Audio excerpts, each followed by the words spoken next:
இங்கே பார்த்துக்கோங்க, அந்த பேகு பாதி இருக்குது பாதி இல்லை. இங்கே பாருங்க. ஹாய் ஃப்ரெண்ட்ஸ், பிள்ளைங்க வந்து கவர்மெண்ட் ஸ்கூலில் தான் சேர்த்துருக்குறோம். கவர்மெண்ட் ஸ்கூலில் வந்து இன்றைக்கி யூனிஃபார்ம் ட்ரெஸ்ஸும் பேகும் கொடுத்துருக்காங்க. பிள்ளைக்கு சட்டை வந்து சரி ஓகே, கொஞ்சம் சின்னதாக இருந்தாலும் அட்ஜஸ்ட் பண்ணி போட்டுடலாம்.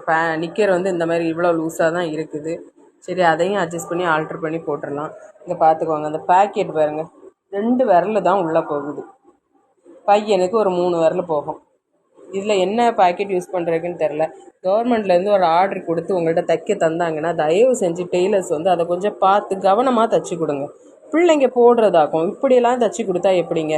சரி, அதை தான் விடுங்க. பேகு கொடுத்துருக்காங்க. நானும் சந்தோஷமாக பேகை வீட்டில் வாங்கிட்டு வந்து செக் பண்ணி பார்த்தாச்சுன்னா எனக்கு அப்படியே பயங்கர ஷாக்கு. என்ன ஷாக்குனா, பேகு பாதி இருக்குது பாதி இல்லை. கவர்மெண்ட் ஆர்டர் வாங்கி தைக்கிறாங்க பார்த்தீங்களா?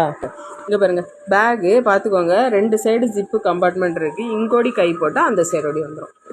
இடையில ஒரு பிளாக் கலரில் ஒரு கிளாத் கொடுத்துருக்காங்க. அதை முழுசாக வச்சு ஸ்டிச் பண்ணாமல் விட்டுருக்காங்க பாருங்கள். இங்கே பாருங்கள், இப்படி கொடுத்தா எப்படிங்க நீங்கள்?